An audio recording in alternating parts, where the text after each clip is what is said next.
यही आगाज है मेरा, यही अंजाम होना चाहिए। वतन पर मर मिटने का अरमान होना चाहिए। चाहे पढ़ते हो गीता या पढ़ते हो कुरान, सदा सीने में हिंदुस्तान होना चाहिए। सदा सीने में हिंदुस्तान होना चाहिए। आप सभी देशवासियों को, मेरे मदरसा आधुनिक शिक्षक साथियों को, पदाधिकारियों को, शिक्षकगण को, नेतागण को और संबंधित अधिकारीगण को गणतंत्र दिवस 75वें गणतंत्र दिवस की हार्दिक शुभकामनाएं एवं बधाई। मैं पंकज मिश्रा, मदरसा आधुनिक शिक्षक। जैसा कि आप लोग जानते हैं कि आज 75वां गणतंत्र दिवस था हमारे देश का। आज संविधान दिवस के रूप में मनाया जाता है और ये पर्व पूरे देश में बहुत हर्षोल्लास के साथ मनाया जाता है, क्योंकि आज ही के दिन हमारे देश में पूर्ण रूप से संविधान लागू किया गया था। और संविधान लागू किया गया था इसलिए कि सभी को समान अधिकार मिले, किसी के ऊपर जास्ती न किया जाए, किसी को तंग न किया जाए, किसी को पीड़ित न किया जाए, किसी को मजहब के नाम पे न दबाया जाए, किसी को जात के नाम पर न दबाया जाए, किसी के साथ भेदभाव न किया जाए। इसलिए संविधान बनाया गया था। और इस संविधान को बनाने में 2 वर्ष 11 माह 18 दिन लगे थे। और इस संविधान को बनाने के लिए जो कमेटी गठित की गई थी उसका अध्यक्ष डॉक्टर भीमराव अंबेडकर जी को बनाया गया था और उनके मार्गदर्शन में संविधान का निर्माण किया गया। उस कमेटी में डॉक्टर हरि सिंह गौर, डॉक्टर राजेंद्र प्रसाद जैसे महान व्यक्तित्व के धनी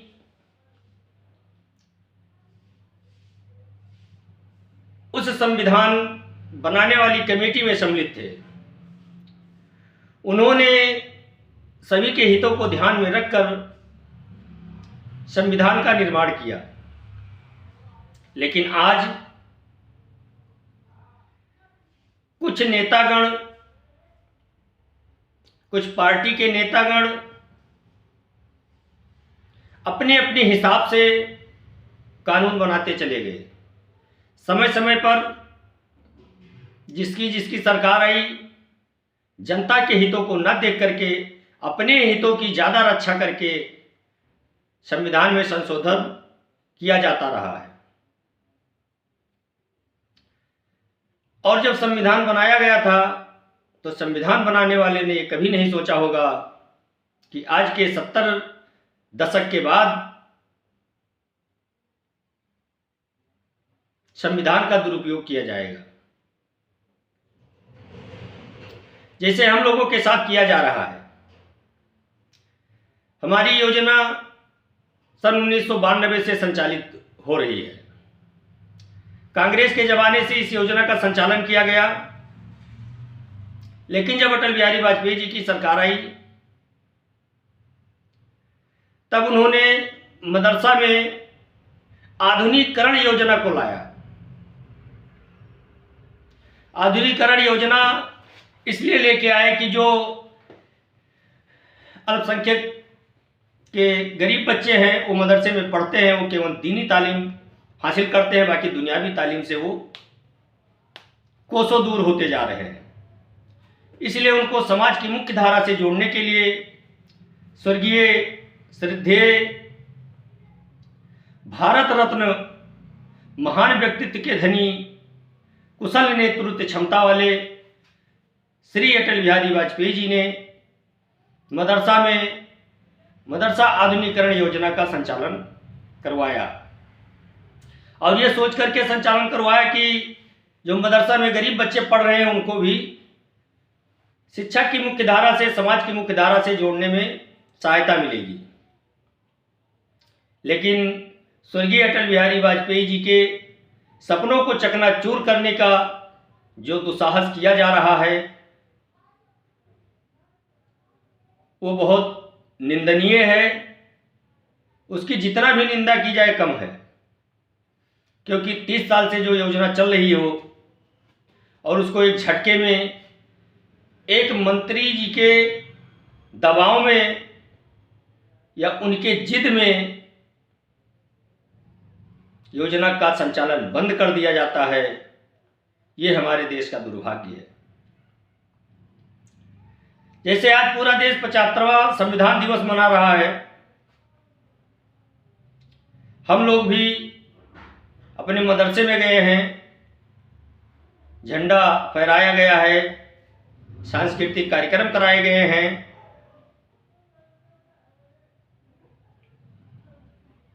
सभी नियमों का पालन किया गया है और किया जा रहा है। फिर भी हम मदरसा आधुनिक शिक्षकों के साथ ये सौतेला व्यवहार क्यों? क्या हम ये देश के नागरिक नहीं हैं? या संविधान मुझे ये हक नहीं देता है? या संविधान में हम लोगों के लिए कोई जगह नहीं है? अगर जगह नहीं थी तो हम लोगों की नियुक्ति क्यों की गई? अगर नियुक्ति की गई तो आज हम लोगों को क्यों हटाया जा रहा है?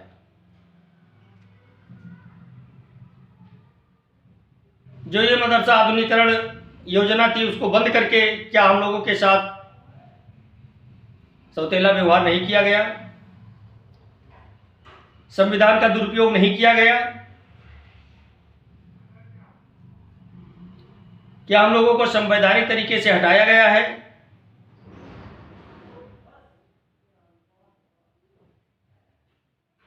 क्या अटल जी के सपने को चकनाचूर नहीं किया जा रहा है?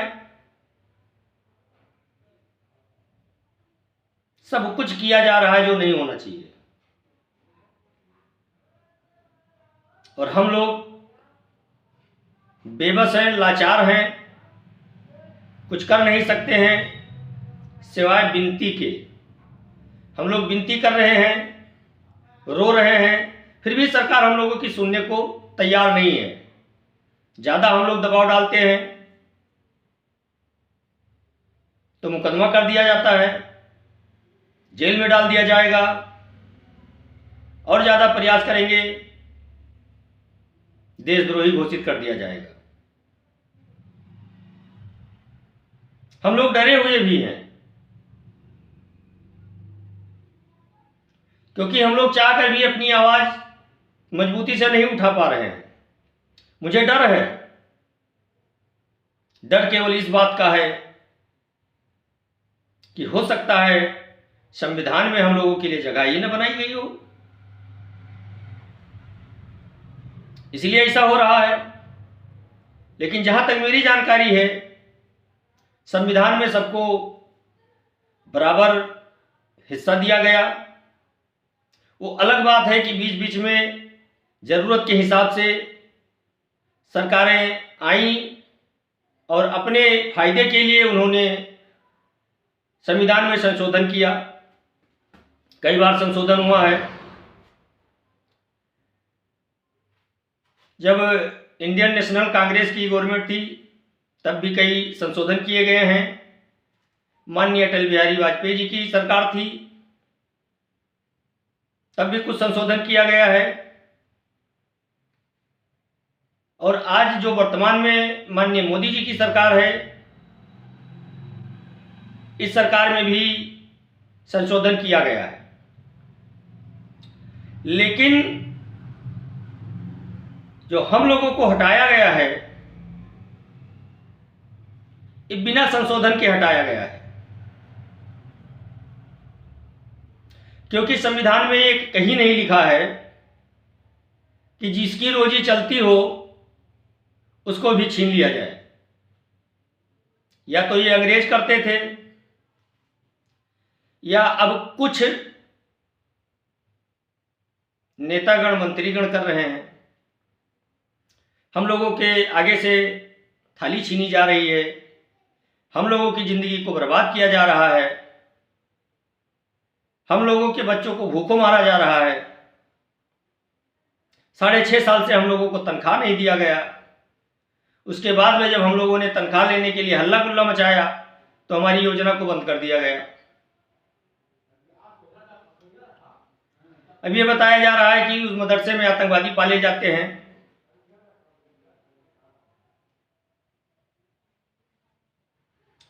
लेकिन अब मेरा 10-11 साल का अनुभव है,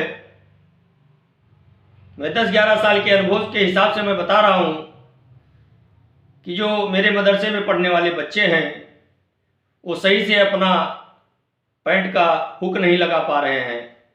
आतंकवादी क्या बनेंगे साहब? क्योंकि उनको हम लोग छोटा बड़ा से शुरुआत करवाते हैं, उनको गिनती 1-2 से शुरुआत कराते हैं, और जब तक वो थोड़ा सा बड़े हो जाते हैं, लगभग 10-12 साल के होते हैं, कक्षा 5 वो पास कर जाते हैं और कोई मॉन्टेसरी स्कूल में जाता है, कोई जूनियर हाई स्कूल में जाता है जो सरकार के द्वारा बनाया गया है, तो उसमें तो आतंकवादी नहीं पलते होंगे साहब। हो सकता है किसी विद्यालय में कुछ देश के विरुद्ध कार्य करते हुए लोग पकड़े भी गए हों, तो जो देश के विरुद्ध कार्य कर रहा है उसके खिलाफ आप कार्रवाई करिए, उनका पक्ष लेने वाला कोई नहीं है। लेकिन जो सभी नियमों का पालन करते हैं, जो गरीब बच्चों को शिक्षा देते हैं, उनको तो कम से कम भूखों न मारा जाए। किसी एक की गलती का परिणाम सबको क्यों भोगना पड़ रहा है?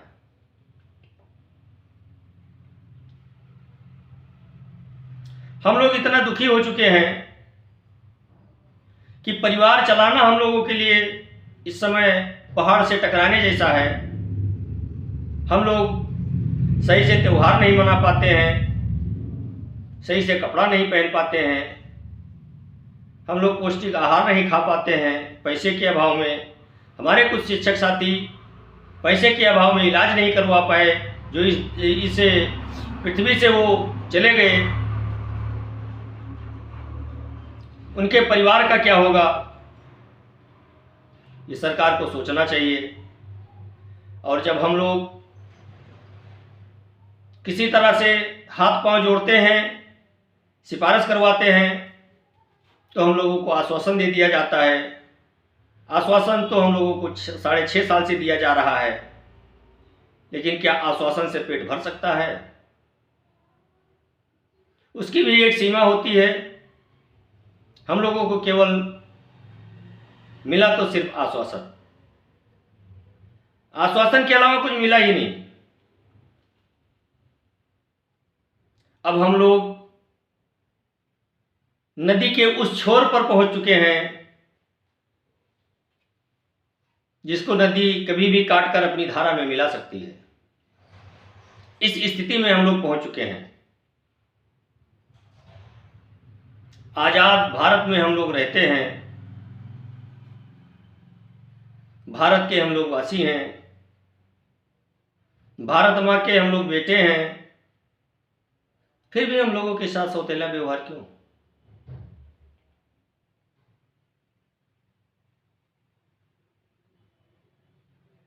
माननीय मोदी जी से, माननीय योगी जी से मैं प्रार्थना करता हूं कि जो मदरसा आधुनिकीकरण योजना की स्कीम को रिन्यूअल नहीं किया गया है, उसको रिन्यूअल किया जाए, उनकी रोजी रोटी का इंतजाम किया जाए। अगर सरकार इस योजना को नहीं चलाना चाहती है तो क्या योजना को बंद कर देने से, जिस वजह से मदरसा में अध्यापक हटाए जा रहे हैं, क्या उनकी समस्या का समाधान हो जाएगा? नहीं हो सकता है, क्योंकि आधुनिक विषय पढ़ाने वाला शिक्षक कभी देश के विरुद्ध कार्य करने वालों का साथ नहीं दे सकता है, न कभी उनके पक्ष में खड़ा हो सकता है। ये बात सरकार को सोचना चाहिए, क्योंकि आधुनिक विषय पढ़ने वाला और पढ़ाने वाला शिक्षक हो या विद्यार्थी हो या कोई भी व्यक्ति हो, उसको आधुनिक विषय के बारे में जानकारी होती है, वो समाज की मुख्य धारा से जुड़ा होता है, उसको बुरा भला सब कुछ मालूम होता है। जिस देश में लोग रहते हैं उस देश के लिए गद्दारी नहीं कर सकते हैं। हम लोग गद्दार नहीं हो सकते साहब। और हम लोगों को अगर आप निकालना चाहते हैं तो देश के गद्दारी का ठप्पा लगा करके ना निकालें। इससे अच्छा हम लोगों को मृत्यु दंड दे दें, ये हम लोगों के लिए अच्छा होगा। लेकिन अतीत में आने वाली पीढ़ी जब ये पूछेगी कि मदरसा आधुनिकीकरण योजना को क्यों बंद कर दिया गया, तो हम लोग क्या जवाब देंगे? हम लोगों के पास कोई जवाब नहीं रहेगा।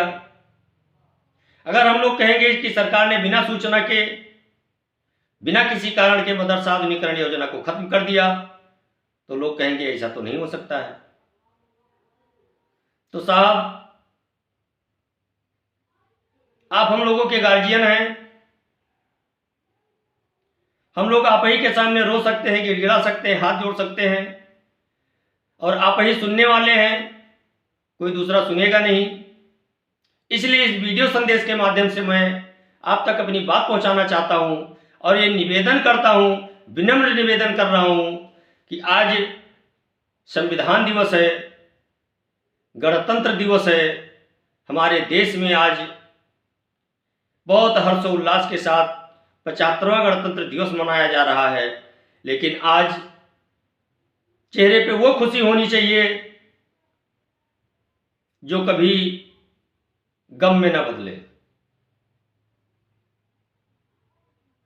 दिल तो खुश है कि आज हमारा हिंदुस्तान उस बुलंदियों को छू रहा है। लोग सम्मान की दृष्टि से देखना शुरू कर दिए हमारे हिंदुस्तान को।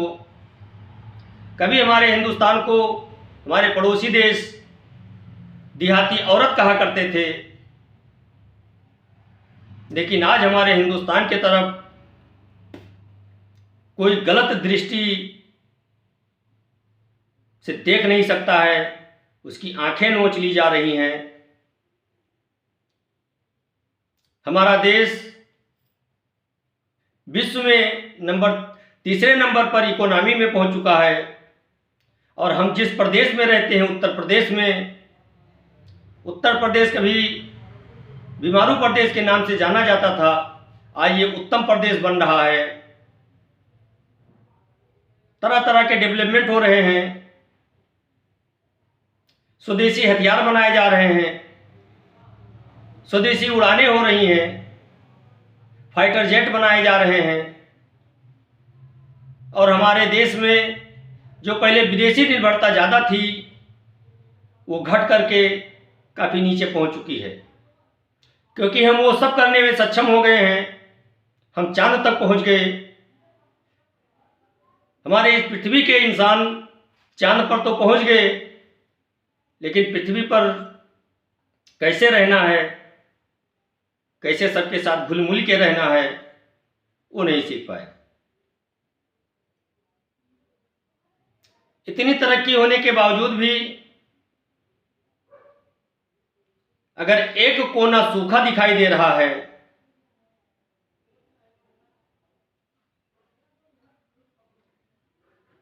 तो देश कैसे तरक्की कर सकता है? और जो देश को बनाने वाला होता है, एक शिक्षक, वही भूखे पेट अगर सो रहा है तो भूखे पेट वो कब तक दौड़ लगाएगा? आज हमारे देश का पूरे विश्व में डंका बज रहा है, फिर भी मदरसा आधुनिकीकरण शिक्षक आज धरने पे बैठे हैं। ये हमारे देश का दुर्भाग्य है, हम लोगों का दुर्भाग्य है कि आज हम 75वां गणतंत्र दिवस मना रहे हैं, संविधान दिवस मना रहे हैं, और संविधान दिवस मनाने के बाद हम फिर धरने पर जाते हैं। ये हम लोगों का दुर्भाग्य है। इस पर विचार करना चाहिए आदरणीय प्रधानमंत्री नरेंद्र मोदी जी को, उत्तर प्रदेश के यशस्वी मुख्यमंत्री श्री योगी आदित्यनाथ जी को, मेरे इस बातों पे विचार करना चाहिए। और जो ये बातें निकली हैं ये दिल की गहराइयों से निकली हैं। दिल में दर्द बहुत है हम लोगों के, क्योंकि हम लोगों की रोजी रोटी छीन ली गई है, हम लोगों को बेरोजगार कर दिया गया है और हम लोग आपसे विनती करने के अलावा तो कुछ कर नहीं सकते हैं। तो हम लोग विनती ही कर रहे हैं, बचा लीजिए मदरसा आधुनिक शिक्षकों की ज़िंदगी को, उनके परिवार को, क्योंकि आप नहीं बचाएंगे तो कौन बचाएगा।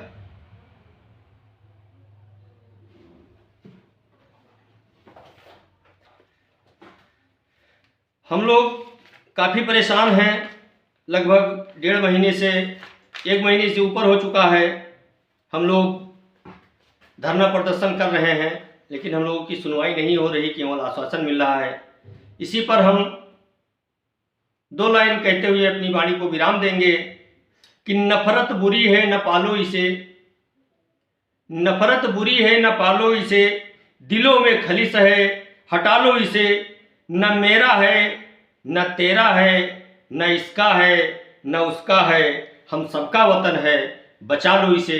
हम आपके हैं, मदरसा आधुनिक शिक्षक आपके हैं, इनकी ज़िंदगी बचा लो। इसी शब्दों के साथ मैं अपने वाणी को विराम दूंगा। अगर इसमें कोई गलती हुई होगी उसे माफ़ करना। नमस्कार, जय हिंद, जय भारत, भारत माता की जय।